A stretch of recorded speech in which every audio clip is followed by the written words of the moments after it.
بسم اللہ الرحمن الرحیم الحمدللہ نحمدہ و نصلی علی رسولہ الکریم اما بعد۔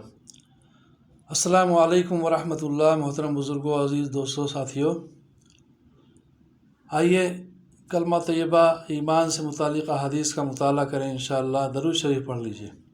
اللہم صلی علی محمد و علی آل محمد وبارک وسلم۔ حدیث نمبر 15۔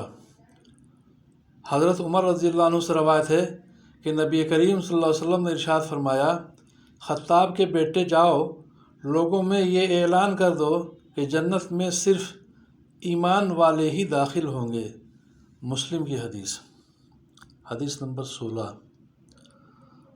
حضرت ابو یعلا رضی اللہ عنہ سے روایت ہے کہ نبی کریم صلی اللہ علیہ وسلم نے ابو سفیان سے ارشاد فرمایا، ابو سفیان، تمہاری حالت پر افسوس ہے، میں تو تمہارے پاس دنیا و آخرت کی بھلائی لے کر آیا ہوں، تم اسلام قبول کر لو، سلامتی میں آ جاؤ گے۔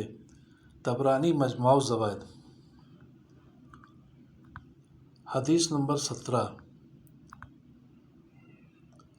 حضرت انس رضی اللہ عنہ فرماتے ہیں کہ میں نے نبی کریم صلی اللہ علیہ وسلم کو یہ ارشاد فرماتے ہوئے سنا، جب قیامت کا دن ہوگا تو مجھے شفاعت کی اجازت دی جائے گی۔ میں عرض کروں گا، اے میرے رب، جنت میں ہر اس شخص کو داخل فرما دیجئے جس کے دل میں رائی کے دانے کے برابر بھی ایمان ہو۔ اللہ تعالیٰ میری اس شفاعت کو قبول فرما لیں گے اور وہ لوگ جنت میں داخل ہو جائیں گے۔ پھر میں عرض کروں گا، جنت میں ہر اس شخص کو داخل فرما دیجئے جس کے دل میں ذرا سا بھی ایمان ہو۔ بخاری کی حدیث۔ حدیث نمبر 18۔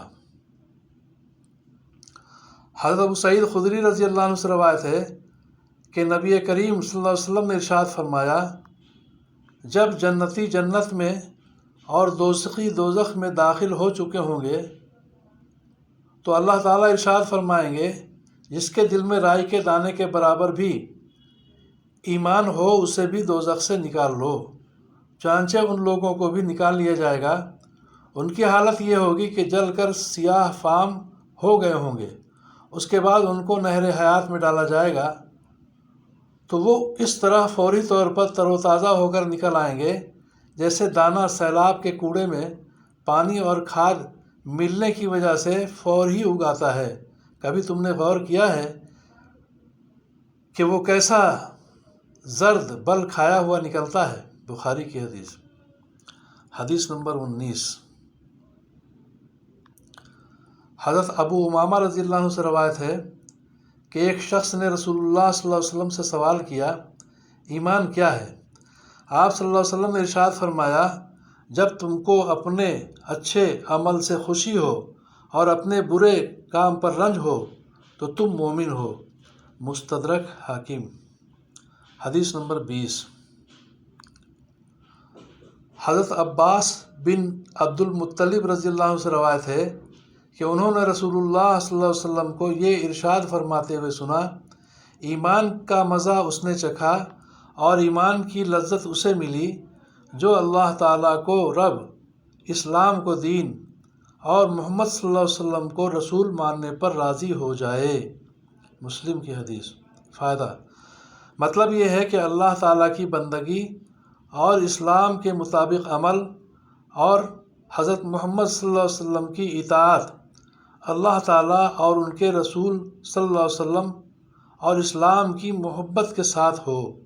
جس کو یہ بات نصیب ہو گئی، یقیناً ایمانی لذت میں بھی اس کا حصہ ہو گیا۔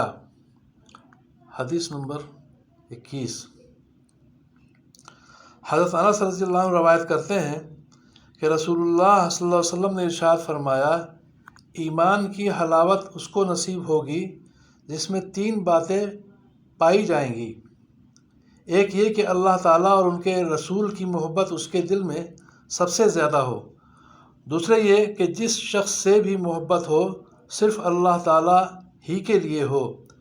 تیسرے یہ کہ ایمان کے بعد کفر کی طرف پلٹنے سے اس کو اتنی نفرت اور ایسی اذیت ہو جیسی کہ آگ میں ڈالے جانے سے ہوتی ہے۔ بخاری کی حدیث۔